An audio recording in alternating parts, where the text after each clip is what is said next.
আর রেহলাতু শব্দের অর্থ কি? আর রেহলাতু শব্দের অর্থ হচ্ছে ভ্রমণ। কি? ভ্রমণ।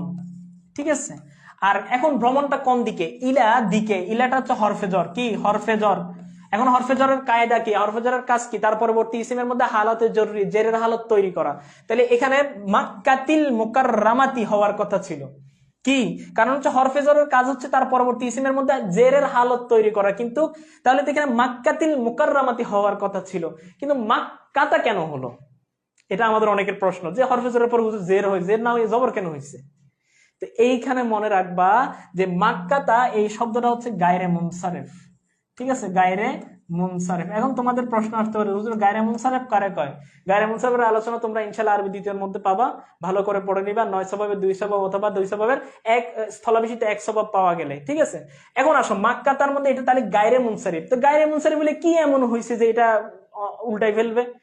ঠিক আছে, এই গায়রে মুনসারিফের একটা আলাদা পাওয়ার আছে। পাওয়ারটা কি? যে এটা জেরের হালতে জেরকে কবুল করে না, বরং সে জবর কবুল করে। কি করে? জেরের জায়গায় সে জবর গ্রহণ করে। মানে কি? জের তো একটু নিচের দিকের লোক, তো নিচে থাকে না। তোর তোর কোনো মূল্য নাই, তুই নিচে থাকস, নিচে থাক, আমি এসব নিচে দিকে যাইতে পারবো না, আমি উপরের তবকার লোক, সুতরাং আমি জবর গ্রহণ করলাম। ঠিক আছে, এই জন্য এটাকে বলা হয় কি? এই গায়রে মুনসারিফ জেরের হালতে সে কি কি দ্বারা এরাব গ্রহণ করে? জবর দ্বারা এরাব গ্রহণ করে। এই জন্য এখানে মাক্কাতি না হইয়া মাক্কাতা হইছে। বুঝে আসছে?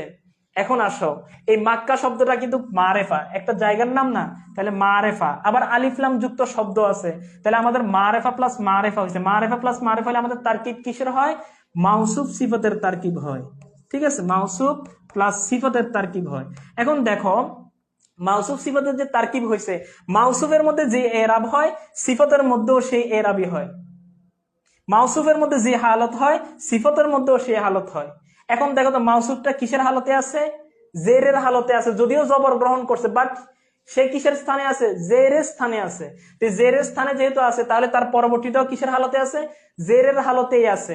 তো জেরের হালতে তো সে জেরই গ্রহণ করবে, যেহেতু আর সে গায়রে মুনসারিফ না। গায়রে মুনসারিফ না হলে তো সে জেরই গ্রহণ করবে, জেরের হালতে জেরই থাকবে। শুধুমাত্র এই গায়রে মুনসারিফ হওয়ার কারণে আল্লাহর মধ্যে পরিবর্তন হবে, বাকিটা ঠিক মতোই থাকবে। ঠিক আছে, তাহলে এখানে মাক্কাতাল মুকাররামাতি, এটা মাউসুফ সিফত।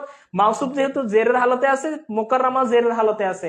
আর এখানে এই শব্দটা গায়রে মুনসারিফ হওয়ার কারণে জেরের হালতে সে জবর গ্রহণ করছে, কিন্তু এটা তো গায়রে মুনসারিফ না, সুতরাং জেরের হালতে সে জেরই থাকবে। বুঝে আসছে? তোমরা যারা এই কাজটা বুঝো না, একটু কঠিন জটিল মনে হতে পারে, তোমরা কি করবা, পরবর্তীতে ক্লাসটা আবার কি করবা, শেষ হওয়ার পরে এই জায়গাটা একটু স্লো মোশন করে দেখবা। ঠিক আছে, স্পিড 5 দিবা, কত 0.5 দিয়া এই কায়দাটা আবার দেখবা ভালো করে। ঠিক আছে, আমরা এর পরবর্তীতে যাই তাহলে। আর রিহলাতু ইলা মাক্কাতাল মুকাররামাতি, যে মক্কাতুল মুকাররামার দিকে সফর বা ভ্রমণ, এই হচ্ছে আমাদের শিরোনাম।